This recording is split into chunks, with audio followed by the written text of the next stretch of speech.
Baby, let's make the future.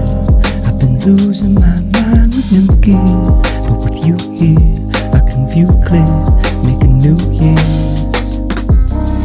What happened to making it happen? From tablets to paper scrapping.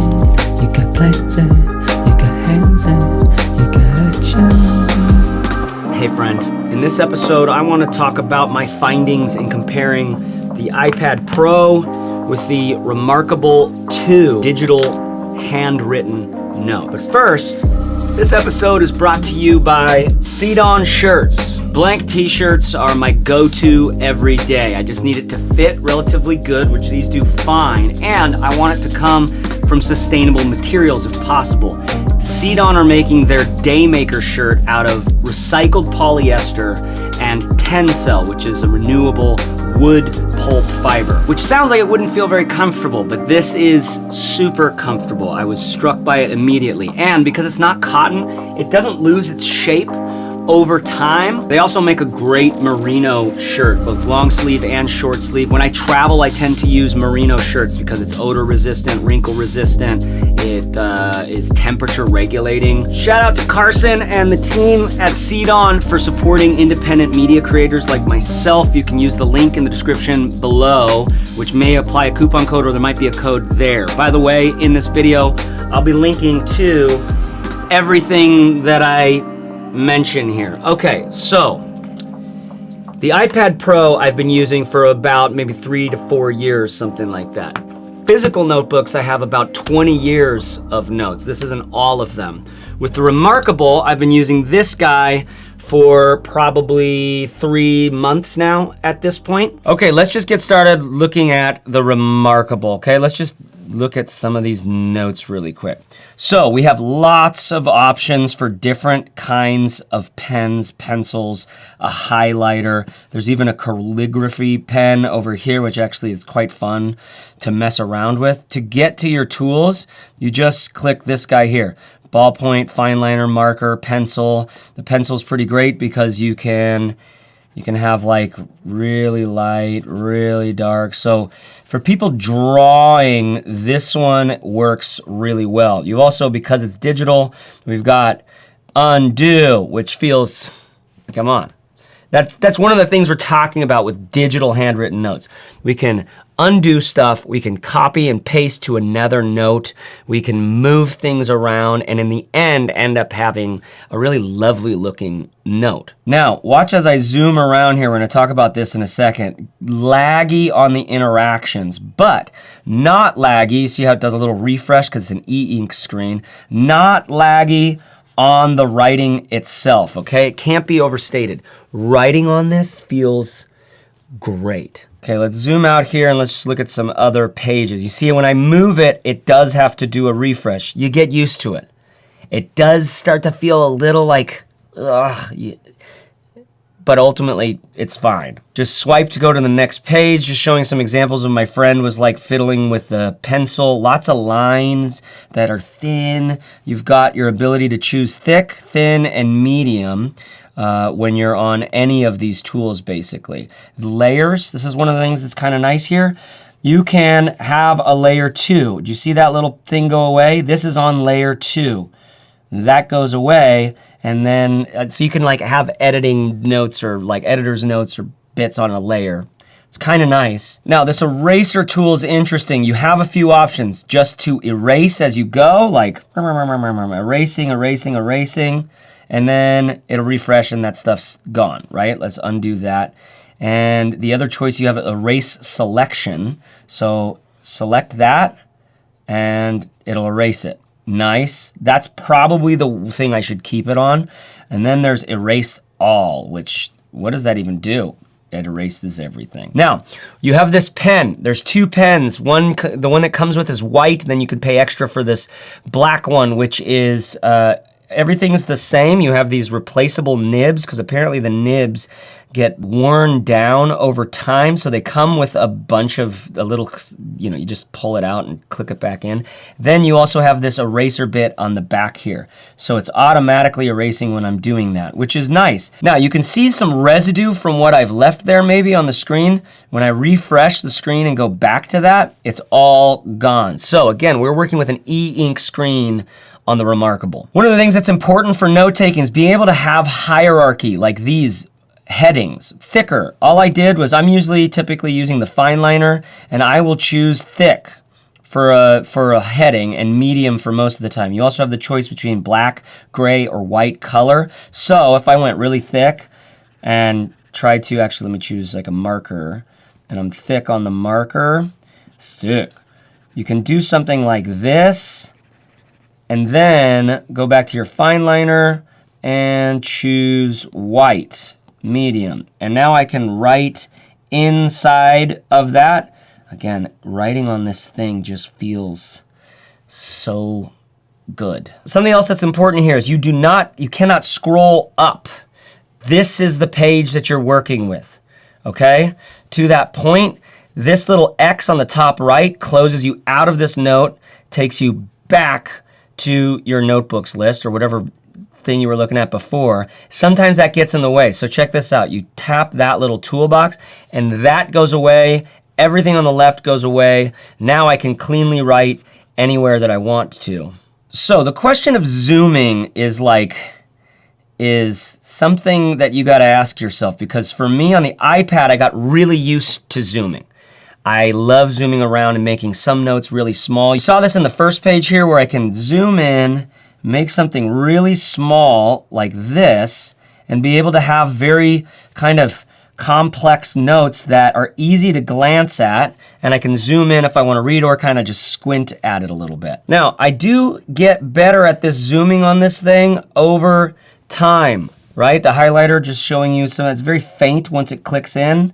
And then you can also double it up and you'll see it does a little bit of a overlay effect where you can see the line from that first one. It's kind of a nice experience. But the zoom does take a little getting used to, right? Same with the e-ink refresh.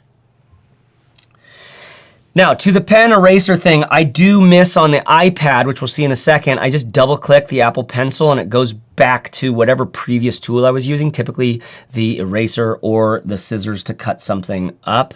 I miss that here. I keep wanting to go switch between tools on this. I can flip this around to erase. Then there's the idea of switching between my notes, all right? It is not a very fun experience to go back here. Let's go back to my daily note. It takes me to the one that I was on most recently, and I just want to create a new note in here. So I'm gonna just go add page, and it's like adds it right there where I was. Sometimes this just feels a little, the interactions on this Remarkable do feel a little clunky. You will find the way that works for you if this works its way into your life. And there are ways to do that. Some are better than others. Okay? Simple is what you're looking for in any workflow with something like this. What tends to happen is you get a new toy and then you're all fired up and you get all fucking disorganized on the thing just trying to see what it can do. You gotta come back again several weeks later. Let's clean this up and figure out how we're really gonna work with it. By the way, here's that page I just added. Here's how we work with files. I can click to select things. Once something's selected, I can sort of long hold to deselect something, long hold to select it again. You have options like convert to text, which requires an internet connection, and it does apparently a pretty good job. It's not really what I'm using this for. You can email that out. You can add a page below or above it. You can move that down in this list or to a different notebook. You can duplicate it, and what we're gonna do is delete it. Ultimately, the interactions here are fine. Just a little bit of a patience you've got to bring to it. It's going to space, right? It's going to space. It's doing crazy shit that you can't understand, right? It's like, be grateful. Even though you've got that little break pause when it refreshes, or more button clicks than you'd like when moving notes somewhere or trying to navigate to a different note. There is something that is rad though. I didn't know this when I first got it. I wish there were gestures or something to let me go to the last note or pull down recent note. Well, that actually exists. 2 fingers, pull down. Now you've got your recent notes. This makes things better. This is nice. Recent notes, you can also favorite notes in the note list and have those right there. When you're clicking back and forth between stuff, this is a lifesaver. Lots of interactions that are capable with the zoom, swiping to previous and next page, the writing, getting notes out into email. This is like one of the things that's gonna become important to you as you use this over time. Organizing and archiving. Are you gonna have like a notebook in here that you just have as the archive and you just throw everything old into there? If you do that, you're no longer able to group notes within that notebook. It's just one top layer of organization. Inside of any of these notes, notebooks rather, you have notes. These are pages within that notebook. But when I go back to my notebooks, this is all that I have, right? But you can export your notes out into PDF, and this is for all digital note-taking a viable solution for archiving. We wanna keep these things current. We wanna keep them alive. So when we pop in, we've got what we need. And we also would love to have notes that we had from 2 years ago accessible. The best way I've found for that is when you're done with something here, export it out, or have like a quarterly or yearly process of exporting stuff out into your Dropbox or Google Files or whatever, and organize stuff in some folder structure on your hard drive or in the cloud so that you can access those from your phone or whatever, you can find them, but they're not cluttering up your business here. Because what we have here can really matter. Do you know that J.K. Rowling got down the bones of Harry Potter on the back of a napkin? Like, notes can really change our lives. You can really make stuff out of this stuff, right? Don't discredit how important some of these things can be. And one important thing about that is when you open it up, you're not slogged down trying to find the thing you wanted to find, or like, where should I create this note? In this one or in that one? You wanna simplify this as much as possible. Now, the Remarkable also has a great screen sharing feature. This is useful for like Zoom, share your screen, and now you can write on the thing. I like that a lot. I'm sure you could do something similar with the iPad, pull in the screen through QuickTime or something like that. I've never really done it.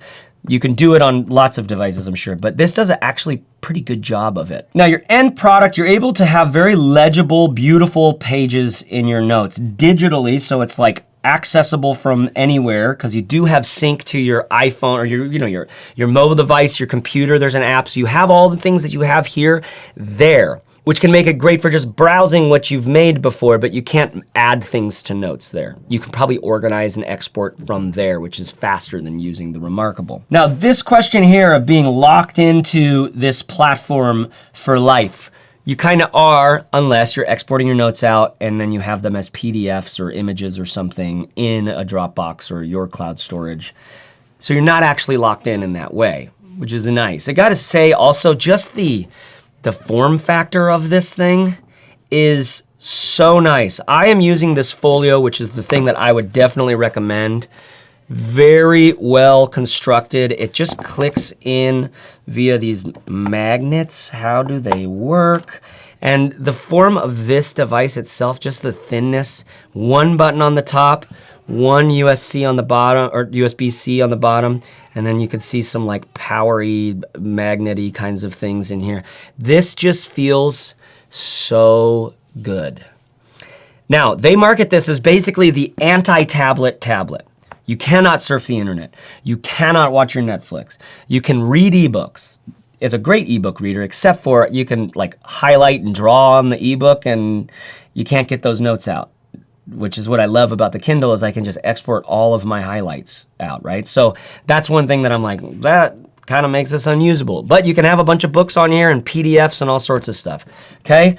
Ultimately, you're probably gonna be using this as a notebook, and what my experience is that the writing is incredible. The interactions are a little clunky. The organization is a little clunky, but you can do anything that you want to do with this thing. And it's almost worth it alone for the way it feels to write on this. Comparing that now to the iPad, which when we write with this thing, we just have this, we're writing on glass. This e-ink screen just feels so good to write with. It is a very noticeable textural, tactile difference.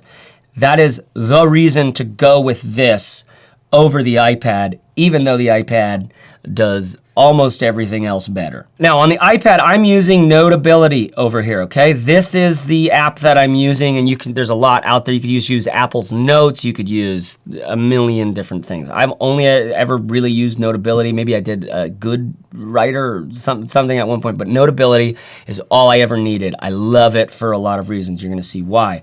Simple tools, okay? You can have thick and thin pens, lots of different colors over here. You can have a pressure sensitive pen. All of those are chosen right here. You have your thickness, you have your color, and then you have just not pressure sensitive or pressure sensitive.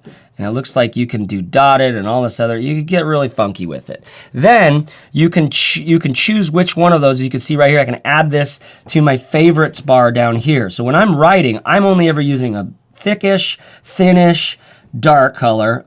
Same thing with light color and then a highlighter. So it makes everything super quick just to grab as I'm going and it's out of the way. So that's setting favorites. Then on the pen, like I mentioned, I can double tap this and look at here. It's just going back and forth between my eraser and my pen. My eraser also has the ability for partial or whole erasing. So partial just looks like, you know, draw some lines, whatever the thickness of that eraser is, okay?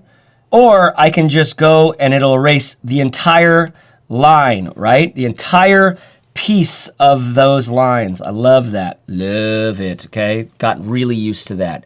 Makes it very fast. Double click, bam, bam. Double click again, you're back into writing. Super, super fast here. When you're erasing and moving, all those things over here take a little more time, which can make a difference between what you're able to get from the ether onto the page, right?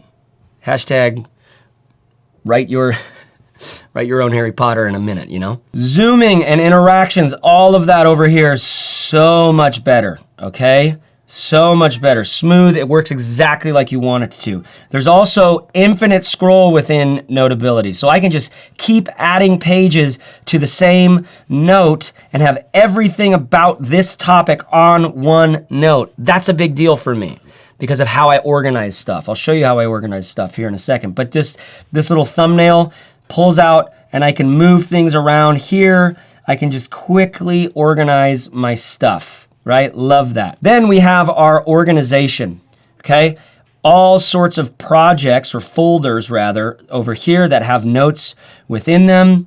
And then I can also make a divider that collapses. So here's my archive. I can now archive things. So I use daily notes, right? I'll just make a note. I'll just open up daily. This is one really big trick. Just have a daily note file, open it up, start scribbling and figuring out what you want it to be and just going through the day. This is your scratch pad, right? Well, I can just click and select that and archive that note and it's never in my way because I can just collapse it behind there. So these are in Remarkable. These are the equivalent to notebooks, right? And what Remarkable doesn't have is the ability to make a folder of notebooks. That would change the organization over there. You'd still have a little bit of the clunky interaction, a little bit of patience required, but that means you can have an archive folder and inside that folder have a notebook called, you know, videos, and inside that notebook there's different pages on each of your videos. None of them are infinite scroll. They're all just the size of a page. So you have to like write in there like page 1, page 2. And then in the notes themselves, I cannot name, to my knowledge, I can't name these individual pages. I can't change the name of that. It's just page 1, 2, 3, 4, 5, 6, to my knowledge. I do have settings for each notebook, so I can change the name of my notebook. I can choose which page is the cover of the notebook, for some reason. But being able to change the name of these would be great. Over here, I can change the name of the note, the name of my notebook. They don't call it a notebook, they call it a subject. Okay, so this way of organizing things is actually better for me. Okay, better organization over the long haul. Again, this is your iPad. You've got Netflix and email and all that other stuff, so very extensible in terms of its capabilities. And it's Apple products. You've got lots of great apps. You can use really serious painting apps like Procreate, make artwork, rad. But I'm focused on, let's make notes. Let's make notes that we can make things out of. Let's like create our year. Let's make projects that we actually execute on. So the point on the iPad is everything's better except for the plastic tip on glass. One of the things about that too is you get a lot of smudge. You almost want to have, if you're like, you can really take serious hardcore notes, organize your entire life, be productive entirely from this thing. I've done it before where this was the only thing I used, right? If I was doing that and doing this often, I would want to get a glove. Like a glove for my right hand, Michael Jackson style, because it just keeps those smudges off the screen. When it's sweaty, when it's warm, when you're outside, the glare on this can be kind of a bummer. The battery is like decent and the brightness is radical, so it's never really a problem. This has a better this glares less because you have a matte e-ink screen. So the screen, the glass, the pencil tip, this is the only thing that makes me go, ooh, I love the Remarkable. It is so lovely to write on. It is so lovely to write on. Okay, so what's your take? Like, what do you think you're gonna do? What do you like? You know, these things are great. You just want to purchase them. You're like, I saw the Remarkable ads and I was like, oh my God, this is what I've been waiting for. This is gonna change everything. Just like I thought the iPad would. Have they? I've got a video coming up talking about note-taking, physical versus digital itself, and some tips and tricks around note-taking so we can actually get stuff done. Be sure to subscribe for that, and link below for an email that I send out that has like my best tips on, you know, you gotta have hierarchy. You gotta have an organization that helps keep things alive so stuff can actually get accomplished. Getting ideas out of your head into something that your brain trusts you're gonna find when you need next. Developing projects over time. It doesn't all happen at one sitting. The ability to come back to this over time, edit, add layers, structure it, pull it apart. You know what, I'm just moving things with my hands now. It's a big deal. It's how so much creative work works. So you gotta learn how to do it. And you gotta find your own way to do it. There's a lot of people who are gonna tell you gotta do it this way, you gotta bullet journal, you gotta this, that, and the other, do the artist pages, all of it's rad. But finding your own way to do it is what's essential, because then you might actually be doing it, you know, 12, 14, 24 months from now. Which, looking back over time, I have notes in here from 3 years ago. And I can easily go through and scroll through them, see them, maybe select something that's relevant to a project I'm doing right now. That's pretty cool. Right? Then there's also written digital notes, which I'm using an app called Obsidian. That's a big deal. Anyways, all this stuff I'm gonna get into in a bigger project. Okay, so what do you think? What's your take in the comments? Do you use these? Do you have, you know, what's your experience? I would learn from that. Again, I've only been using the Remarkable for about 3 months, and the truth is, it feels like some of you can totally change your whole life and just roll with this thing. It is a very worthy product in that regard. And you're probably better off with a physical notebook. But I do like how it does the screen share and you can connect it to Zoom and, you know, and it's not that expensive. It's way cheaper than the iPad. Way more things you can do with the iPad, right? Anyways, I'm repeating myself now. May all your notes be archivable so that you can focus on what's alive for you. Talk to you later. Bye-bye.